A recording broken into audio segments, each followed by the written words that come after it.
এক চোখা মানুষরা বলছে বিশ্ব এগিয়ে যাচ্ছে, আর কলবের মধ্যে আল্লাহ নূরওয়ালা মানুষরা বলছে বিশ্ব এগিয়ে যাচ্ছে বাট কিয়ামতের দিকে।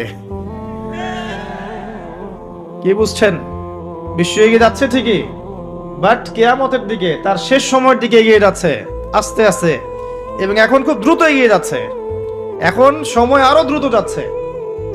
একটা বছর চলে যাচ্ছে একটা মাসের মতো, একটা মাস চলে যাচ্ছে একটা সপ্তাহের মতো, একটা সপ্তাহ যাচ্ছে একটা দিনের মতো, একটা দিন যাচ্ছে একটা ঘন্টার মতো। যারা আল্লাহর নূর এবং বসিরা প্রাপ্ত মানুষ তারা বুঝতে পারে। এই যে রমজান চলে আসলো, কয়দিন আগে রমজান শেষ করে আসলেন, এই যে রমজান চলে আসলো। এই যে কয়দিন আগে জুমার নামাজ পড়লেন, দেখবেন আবার জুমা চলে আসবে। সময় দ্রুত চলে যাচ্ছে। কিসের আলামত? কিয়ামতের আলামত। কত আলামত আছে আপনাকে বলে শেষ করতে পারবো না। মহিলাদের সংখ্যা বাড়ছে, পুরুষদের সংখ্যা কমছে। এমন মহিলাদেরকে রাস্তায় দেখবেন যারা পোশাক পরেও নগ্ন হয়ে ঘুরছে। এদের সম্পর্কে নবীজি বলেছেন, শেষ জামানায় এক শ্রেণীর মেয়ে আসবে যাদেরকে আমি দেখি নাই, মানে 1400 বছর আগে এরা ছিল না। তাদের খাসলত কি? তারা কাপড় পরবে, নিসাউন কাসিয়া আরিয়া, কাপড় পরবে কিন্তু নগ্ন থাকবে। আপনি 200-300 বছর আগে এই মহিলাদেরকে দেখতে পারতেন না। লাস্ট 200-300 বছর আপনি দেখতে পারবেন, যখন থেকে পশ্চিমা বিশ্ব এই ওয়ার্ল্ডের দায়িত্ব নিয়েছে তখন থেকে। এটাকে ফেমিনিস্ট রেভলিউশন বলে। এবং নগ্নতা, বেহায়াপন, অশ্লীলতা, এমন পোশাক পরবো যে পোশাক পুরুষদের পোশাক, এটা কিয়ামতের আলামত। নবীজি বলেছিলেন যে গরিব মানুষরা, দরিদ্র মানুষ, স্যান্ডেল পরার টাকা নাই, গায়ে জামা পরার টাকা নাই, উঁচু উঁচু অট্টালিকা নির্মাণের প্রতিযোগিতা করবে।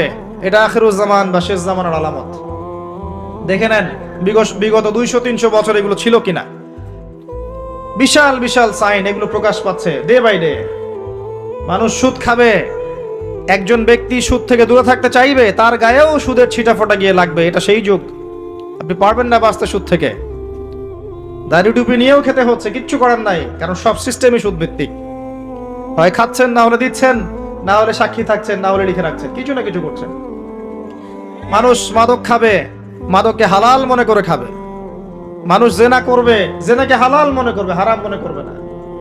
মানুষ হত্যা করবে, যাকে হত্যা করবে সে জানবে না কেন হত্যা করছে, আর যে মারা যাবে সেও বুঝবে না কি জন্য আমাকে মারলো। পিতামাতার সাথে দাস দাসীর মতো আচরণ করা হবে, পিতামাতার সাথে দাস দাসীর মতো আচরণ করা হবে। সম্পদের জন্য সন্তান মাকে হত্যা করবে, বাবাকে হত্যা করবে। দুই চোখওয়ালা মানুষরা বুঝতে পারে এগুলো হচ্ছে, দিন দিন বাড়ছে, সময় সংক্ষিপ্ত হয়ে আসছে। আল্লাহ পাকের আযাব গজব বাড়ছে, আসমানি গজব বাড়ছে, জমিনের বালা বাড়ছে, ভূমিকম্প বাড়বে, ডে বাই ডে ভূমিকম্প বাড়বে। এবং 3টা বড় বড় ভূমিকম্প অপেক্ষা করছে আমাদের সামনে। একটা পৃথিবীর পূর্ব দিকে, একটা পশ্চিম দিকে, আমার ধারণা এটা পশ্চিমা সভ্যতায় হবে, আর একটা হচ্ছে পৃথিবীর মাঝখানে। কিছু মুনাফিককে আল্লাহ পাক ধসিয়ে দিবেন আরবের মধ্যে, আর ওখানেও কিছু মুনাফিক আছে। এটা বুঝতে হলে আপনাকে জিওপলিটিক্স বুঝতে হবে। আরবি দিয়ে কথা বললেই কেউ আমিরুল মুমিনিন হয় না। আরবি দিয়ে কথা বললেই কেউ আমিরুল মুমিনিন হয় না। আব্দুল্লাহ বিন উবাইও আরবি দিয়ে কথা বলতো। তো হত্যা বাড়বে। একটা বড় জিনিস যেটা শেষ জামানায় হবে, এটা আগে হয়নি। এটা বিগত 100 বছর থেকে আমরা দেখছি। এই বিশ্বের বুকে ইহুদি এবং খ্রিস্টানদের মধ্যে একটা বন্ধুত্বের অ্যালায়েন্স হয়েছে। এটাকে আমরা জায়নিস্ট মুভমেন্ট বলি। এই মুভমেন্টটা বিগত 100-200 বছর আগে ছিল না, কিন্তু এটা শেষ জামানায় হবে এমনটা এসেছে। কোরআনেও আছে, ইয়া আইয়ুহাল্লাযীনা আমানু লা তাত্তাখিযুল ইয়াহুদা ওয়ান নাসারা আউলিয়া, তোমরা ওই সব ইহুদি এবং খ্রিস্টানদেরকে বন্ধুরূপে গ্রহণ করো না। কোন সব? সবাইকে না। কোন সব? বা'দুহুম আউলিয়াউ বা'দ, যারা একে অপরের বন্ধু, যারা একে অপরের বন্ধু। বিশ্বের ইতিহাস ঘাটলে দেখবেন, হিস্ট্রির ছাত্র আমি, ইতিহাস ঘাটলে দেখবেন ইহুদি এবং খ্রিস্টানরা একে অপরের সাথে মারামারি করেছে শতাব্দীর পর শতাব্দী। এমনকি ঈসা আলাইহিস সালামকে ইহুদিরাই হত্যা করতে চেয়েছিল, কিন্তু আল্লাহ পাক উঠিয়ে নিয়েছেন, ওয়া কাতালুহু ওয়া মা সালাবু। কিন্তু এখন দেখবেন ওরা বন্ধু, এখন দেখবেন ইসরায়েলের বন্ধু পশ্চিমারা। আশ্চর্য একটা বিষয়। আর কোন নিদর্শনের জন্য অপেক্ষা করছেন? এগুলো আস্তে আস্তে ডে বাই ডে বাড়তে থাকবে। হারাজ বাড়বে, হারাজ মানে হত্যাকাণ্ড, প্রচুর হত্যাকাণ্ড হবে। প্রথম বিশ্বযুদ্ধে মানুষ মরেছে প্রায় 3 থেকে 4 কোটি, দ্বিতীয়টাতে মানুষ মরেছে 7 থেকে 8 কোটি। সামনে যেটা হবে এখানে দেখবেন পৃথিবীর 3 ভাগের 1 ভাগই শেষ ইনশাআল্লাহু আজ্জা ওয়া জাল। এমনটাই হবে ইনশাআল্লাহু তাআলা। আমরা চাই না এমনটা হোক, কিন্তু কুদিয়াল আমর, লেখা হয়ে গেছে, এগুলো কিছু করার নাই। নবী ঈসা আলাইহিস সালাম আসার আগে পৃথিবীর অবস্থা এমন থাকবে না। পৃথিবী সংকীর্ণ হয়ে আসবে, জনসংখ্যা কমবে, প্রচুর মানুষ মহামারীতে মারা যাবে। আর মহামারীর সময় চলে যাওয়ার পরে কি আসবে সেটাও হাদিসের মধ্যে আছে, ওয়া বা'দাহু সালাওয়াতি জালাজিল, এরপরে আসবে ভূমিকম্পের বছরগুলো। মহামারীর সময়গুলো যখন চলে যাবে এরপরে আসবে ভূমিকম্পের বছরগুলো। আলেম ওলামা আছে, ওনাদের কাছে অনুবাদ করে নিয়েন। সানাওয়াত, সানার বহু বচন, একটা বছর না, অনেক বছর। জালজালার বহু বচন জালাজিল, অনেক ভূমিকম্প হবে। আর প্রত্যেক ভূমিকম্পে পৃথিবীর সময় কিন্তু সংক্ষিপ্ত হয়ে আসে। এটা আপনারা যারা সায়েন্স জানেন তারা বুঝবেন। যাই হোক, এই অবস্থার প্রেক্ষাপটে ইসলাম ছাড়া আত্মসমর্পণের কোনো জায়গা নাই, আর ইসলাম ছাড়া সমাধানও কেউ দিতে পারবে না। এই জন্য নিরপেক্ষভাবে আল্লাহর কাছে যেহেতু ফিরে যেতেই হবে, আমাদের উচিত ইসলামকে আগে ভালো করে জানা এবং বোঝা, হটকারী না হওয়া। আগে জানা এবং বোঝা যে ইসলামের প্রতিটা বিষয়ের সলিউশন আছে কি নাই।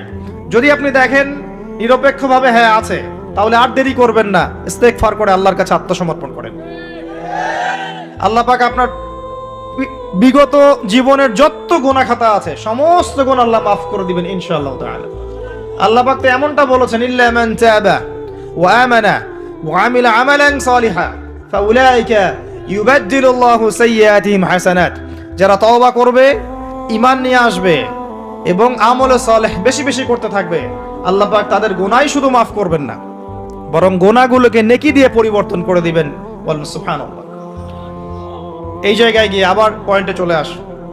নবী মুসা আলাইহিস সালাম যখন খুতবা দিচ্ছিলেন তখন তিনি বলে ফেলেছিলেন যে আমি পৃথিবীর সবচেয়ে জ্ঞানী মানুষ, কারণ তার কাছে ওহী আসছিল। আল্লাহ পাক ধরলেন, আল্লাহ পাক নবীদের ছোট ছোট ভুল ধরতেন। আমাদের নবী মুহাম্মদ সাল্লাল্লাহু আলাইহি ওয়াসাল্লাম বলে দিয়েছিলেন একবার যে আমি মধু খাবো না আজকে থেকে, মনে আছে? মধু হারাম করে নিলাম। লিমা তুহাররিমু মা আহাল্লাল্লাহ, আল্লাহ পাক আয়াত নাজিল করলেন না? কোন সূরায়? সূরা তাহরিম। ভাই, এভাবে আল কোরআনের আলো ঘরে ঘরে জ্বলবে না। যখন কোরআন আপনি স্টাডি করবেন, প্রত্যেকটা ঘরে একটা করে কোরআনওয়ালা মানুষ থাকবে, অটোমেটিক আল্লাহর এই যে আল্লাহ পাকের এই কিতাব আল কোরআনের আলো সমস্ত ঘরে ঘরে জ্বলবে ইনশাআল্লাহ তাআলা। কোরআন পড়ার লোক তো লাগবে, কোরআন পড়ার মানুষ তৈরি করতে হবে। প্রত্যেক ঘরে ঘরে একটা করে মানুষ তো চাই যে কোরআন গবেষণা করতে পারে। তখন দেখবেন অটোমেটিকলি কোরআনের আলো ঘরে ঘরে জ্বলে যাবে ইনশাআল্লাহ তাআলা। আবেগ দিয়ে হয় না, আবেগ দিয়ে কোনো কিছু হয় না। যারা ইসলামের বিরুদ্ধে কাজ করছে এরা আবেগ দিয়ে কাজ করছে না, বিবেক দিয়ে কাজ করছে। আমরা আবেগী জাতি, আমরা আবেগী জাতি না, আমরা আবেগী জাতি, খুব আবেগ আমাদের। দিনের পিছনে আবেগ ভালো জিনিস, কিন্তু আবেগ দিয়ে দিন প্রতিষ্ঠা হয়নি কখনো। নবী সাল্লাল্লাহু আলাইহি ওয়াসাল্লাম হিকমা দিয়ে, বুদ্ধি দিয়ে, কৌশল দিয়ে ধীরে ধীরে বেসিক ঠিক করে আস্তে আস্তে আস্তে আস্তে ইসলামকে এগিয়ে নিয়ে গেছেন। 23 বছর সময় লেগেছে। কত বছর? কখনো অত্যাচার সহ্য করতে হয়েছে, করেছেন। কখনো মার খেতে হয়েছে, খেয়েছেন। কখনো গালি খেতে হয়েছে, খেয়েছেন। কখনো সমালোচনা সহ্য করতে হয়েছে, করেছেন। কখনো দেশ থেকে চলে যেতে হয়েছে, চলে গিয়েছেন। হাল ছেড়ে দেন নাই, ধীরে ধীরে ইসলামকে নিয়ে এগিয়ে গেছেন। একদিনে তো দিন কায়েম হয়নি, হয়েছে? নবী ঈসা আলাইহিস সালাম যখন আসবেন তিনিও একদিনে দিন কায়েম করবেন না, অনেক চড়াই উতরাই পেরিয়েই ইনশাআল্লাহ তাআলা জেরুজালেম থেকে তিনি পুরো বিশ্বে ইসলামী খেলাফা কায়েম করবেন ইনশাআল্লাহ। তার আগ পর্যন্ত এভাবে গ্লোবালি কিছু হবে এটা আমার মনে হয় না। আমি স্টাডি করে যা মনে হচ্ছে আমার কাছে মনে হয় না যে গ্লোবালি তার আগে কিছু হবে। ক্ষুদ্র পরিসরে বা ব্যক্তিগতভাবে বা সামাজিকভাবে ছোট ছোট ক্ষেত্রে কিছু হতে পারে, কিন্তু বড় পরিসরে মনে হচ্ছে না যে এত সময় আমাদের হাতে বাকি আছে। আল্লাহ রাব্বুল আলামিন ভালো জানেন, ইল্লা মাশাআল্লাহ। নবী মুসা আলাইহিস সালাম যখন এই কথা বলছেন, আল্লাহ পাক ধরে ফেলেছেন। তিনি বলছেন, আমার একজন বান্দা আছে যার নাম খিদর আলাইহিস সালাম। খিদর মানে শ্যামল বা সবুজ। তিনি যেখানে বসতেন ওই জায়গাটা সবুজ হয়ে যেত। একটা রুক্ষ জায়গায় তিনি বসলে ওই জায়গা সবুজ হয়ে যেত। তিনি বললেন, খিদির তোমার চেয়ে বেশি জ্ঞানী মানুষ। নবী মুসা আলাইহিস সালাম বললেন, আমি তার সাথে মিট করতে চাই, আমি তার সাথে দেখা করতে চাই, আমি তার কাছে জ্ঞান শিখতে চাই।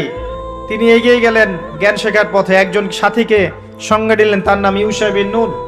এগিয়ে গেলেন, যেতে যেতে তাকে বলে দেওয়া হয়েছিল, এই মাছটা যেখানে গিয়ে জীবিত হয়ে যাবে সেখানেই তুমি তাকে পাবে, যেখানে দুইটা সাগর একসাথে মিলিত হবে সেখানে তুমি তাকে পাবে। নবী মুসা আলাইহিস সালাম ওই জায়গা থেকে আরো দূরে চলে গিয়েছিলেন, এবং যখন তিনি পথটা ভুল করেছেন তখন ক্লান্ত হয়ে পড়েছিলেন। এই জায়গায় গিয়ে আমি বলি যে আপনার জীবনের চলার পথ যদি ভুল হয়, আপনি খুব দ্রুত ক্লান্ত হয়ে যাবেন আর কি। আপনার কথা কি বুঝতে পারেন? আপনার জীবনের চলার পথ যদি ভুল হয়, আল্লাহর পথে না হয়, তাহলে আপনি খুব দ্রুত ক্লান্ত হয়ে পড়বেন। নবী মুসা আলাইহিস সালাম যখন বুঝতে পারলেন পথ ভুল হয়েছে, আবার ফিরে আসলেন, এসে দেখলেন পাথরের উপরে, শিলাখণ্ডের উপরে সেই ব্যক্তি বসে আছেন, তার নাম খিদির আলাইহিস সালাম। যে পৃথিবীর সবচেয়ে জ্ঞানী মানুষ, তার চরিত্র হওয়া দরকার ওই শিলার মতো, এটার একটা নিদর্শন। তিনি পাথরের উপর বসেছিলেন। খিদির আলাইহিস সালাম, নবী মুসা আলাইহিস সালাম বললেন, আমি আপনার কাছে জ্ঞান শিখতে চাই, আমি শুনেছি আপনাকে আল্লাহর পক্ষ থেকে জ্ঞান দেওয়া হয়েছে। তিনি কিন্তু নবী নন। আমি বোঝাতে চাচ্ছি যে নবী না হয়েও জ্ঞানী হওয়া যায়, আল্লাহর পক্ষ থেকে জ্ঞান আসতে পারে যদি আপনার কলবে কি থাকে, নূর থাকে, স্বচ্ছতা থাকে, এবং আপনি বেশি বেশি আল্লাহর জিকির করেন, আল্লাহকে ডাকেন, আপনি আল্লাহর মারিফত অর্জন করতে পারেন, মনের মধ্যে হিংসা থাকে না, বিদ্বেষ থাকে না, অহংকার থাকে না, আল্লাহর নূর আসতে পারে। এই যুগেও সম্ভব ইনশাআল্লাহ তাআলা। হাল আত্তাবিউকা আলা আন তুআল্লিমানি মিম্মা উল্লিমতা রুশদা, মুসা আলাইহিস সালাম বলছেন, আমি কি আপনার সাথে সফর সঙ্গী হতে পারি, এই শর্তে যে আপনি আমাকে জ্ঞান শেখাবেন, যেই জ্ঞান আল্লাহ আপনাকে শিখিয়েছেন। এবার খিদির আলাইহিস সালাম বলছেন, ইন্নাকা লা তাস্তাতিআ মাইয়া সাবরা, তুমি তো আমার সাথে ধৈর্য ধরতে পারবে না। সুবহানাল্লাহ, একজন নবীকে বলছেন, একজন নবীকে একজন মানুষ বলছেন, তুমি তো আমার সাথে ধৈর্য ধরতে পারবে না। আপনি মনে করেন একটা স্কুলের টিচার 100টা বাচ্চাকে পড়াচ্ছেন, পরীক্ষার আগে আপনি বলে দিলেন যে 1 বছর আমি তোমাদেরকে পড়িয়েছি, তুমি অমুক আব্দুল্লাহ ফার্স্ট হতে পারো, আর তুমি আব্দুর রহমান তুমি ফার্স্ট হতে পারবে না, তুমি হবে লাস্ট। আপনার অভিজ্ঞতা, আপনি 1 বছর পড়িয়েছেন, আপনি দেখলেন রেজাল্ট ঠিক তাই হলো, আব্দুল্লাহ ফার্স্ট হয়েছে, আব্দুর রহমান লাস্ট হয়েছে। এর মানে কি এই টিচার গায়েব জানে? গায়েব জানে?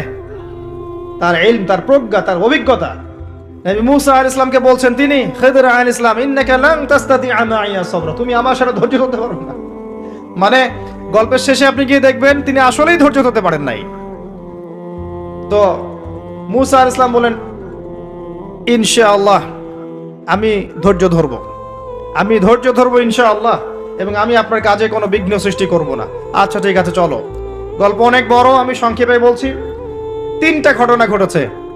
একবার নৌকা ফুটা করে দিয়েছেন খিদির আলাইহিস সালাম, দ্বিতীয়বার একজন বালককে হত্যা করেছেন, আর তৃতীয়বার একটা দেয়ালকে নির্মাণ করেছেন, দেয়ালটা পড়ে গিয়েছিল, কোনো পারিশ্রমিক নেননি, ফ্রি অফ কস্ট দেয়াল নির্মাণ করেছেন। নবী মুসা আলাইহিস সালাম প্রত্যেকবার বলছেন যে আপনি এই কাজটা কেন করলেন, আপনি এই কাজটা কেন করলেন, বারবার জিজ্ঞাসা করছেন, ইন্টারফেয়ার করছেন। এবং খিদির আলাইহিস সালাম বলছেন, আমি কি বলিনি তোমাকে, আলাম আকুল লাক ইন্নাকা লান তাস্তাতিআ মাইয়া সাবরা। এক পর্যায়ে যখন তিনি তৃতীয় প্রশ্নের উত্তর দিতে পারলেন না, সবর করতে পারলেন না, তখন খিদির আলাইহিস সালাম বলেন, হাযা ফিরাকু বাইনি ওয়া বাইনাক, এই হচ্ছে তোমার আমার পার্থক্য, আর একসাথে চলা হলো না। তবে যাওয়ার আগে আমি তোমাকে জানিয়ে দেব কেন আমি এই কাজগুলো করেছি। ওই নৌকা ফুটা না করলে, ওই নৌকার পিছনে জলদস্যু ছিল, ভালো নৌকা হলে নিয়ে চলে যেত। আমি ওই ব্যক্তির ক্ষতি করিনি, বরং উপকার করেছি নৌকা ফুটা করে দিয়ে। ওই বাচ্চাকে হত্যা না করলে, ওই বাচ্চার পিতা মাতা ছিল বড় আলেম, বড় আল্লাহওয়ালা, এই বাচ্চা বড় হলে নিজেও কাফের হতো, বাপ মাকেও কুফরিতে নিয়ে যেত। অনেকটা আমাদের নাস্তিক প্রজন্মের মতো আর কি। তিনি হত্যা করেছেন, আল্লাহর আদেশে হত্যা করেছেন।